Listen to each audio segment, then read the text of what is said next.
Bonjour, dans cette vidéo, je vais vous montrer l'utilisation des tuteurs IA dans Visual Studio Code avec l'aide de GitHub Copilot. Alors vous ne le savez peut-être pas, mais GitHub Copilot, donc c'est cet outil qui permet de faire de la complétion de code intelligente, hein, mais aussi cet outil a une fenêtre de chat. Donc on va pouvoir utiliser en fait GitHub Copilot comme si c'était ChatGPT, donc avec une fenêtre de conversation. Ici, j'ai déjà installé l'extension sur Visual Studio Code. On peut l'installer aussi sur IntelliJ. Et oui, ici, j'ai GitHub Copilot, mais je peux discuter avec lui comme si c'était ChatGPT, hein. Voilà.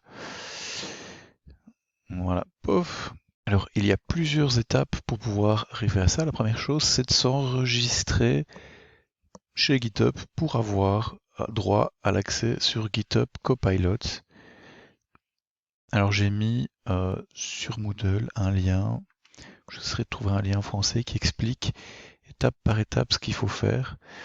La première chose, en fait, c'est d'aller voir sur la page Education pour avoir un développeur student pack, enfin, etc. Donc vous allez suivre et à ce moment-là, vous allez finir par avoir un compte. Ça ne sera pas forcément automatique parce qu'il faut une vérification de votre carte d'étudiant, etc. Donc voilà.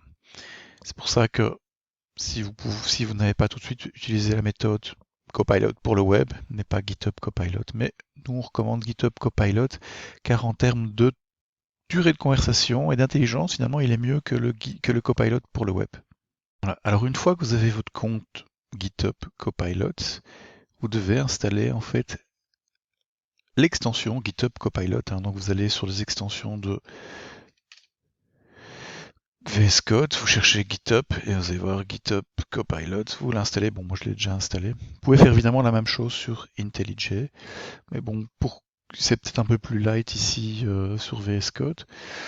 Et une fois que vous avez installé l'extension, ben, vous pouvez démarrer des conversations.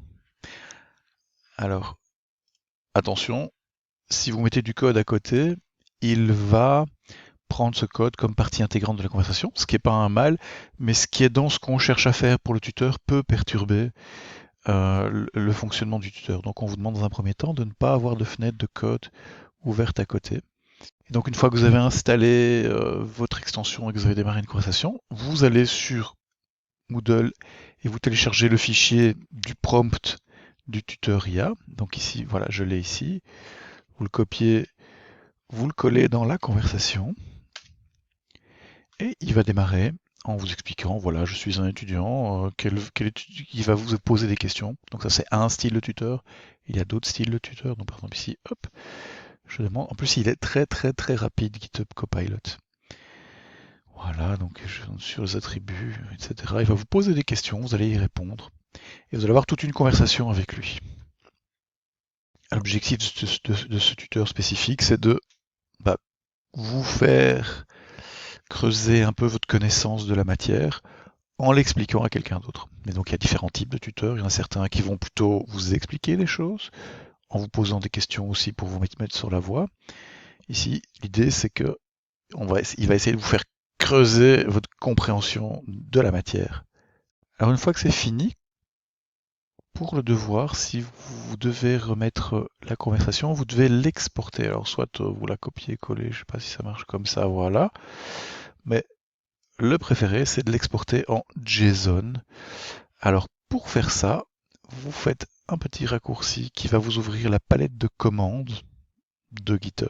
En fonction de où vous êtes, il y a un raccourci. Soit vous faites, le mieux c'est de faire affichage, afficher palette de commandes, mais sinon il y a un raccourci correspondant. Et donc si vous tapez conversation, enfin dans la palette de commandes, hein, vous allez voir export chat, vous avez conversation, exporter une conversation, vous tapez ça, donc conversation, etc. Et à ce moment-là, ou chat, export chat, voilà, vous allez pouvoir exporter cette conversation. Donc si on fait ça, hop, il va vous proposer d'exporter ce chat en JSON. Voilà, vous l'exportez et vous uploadez le fichier dans le devoir correspondant. Voilà.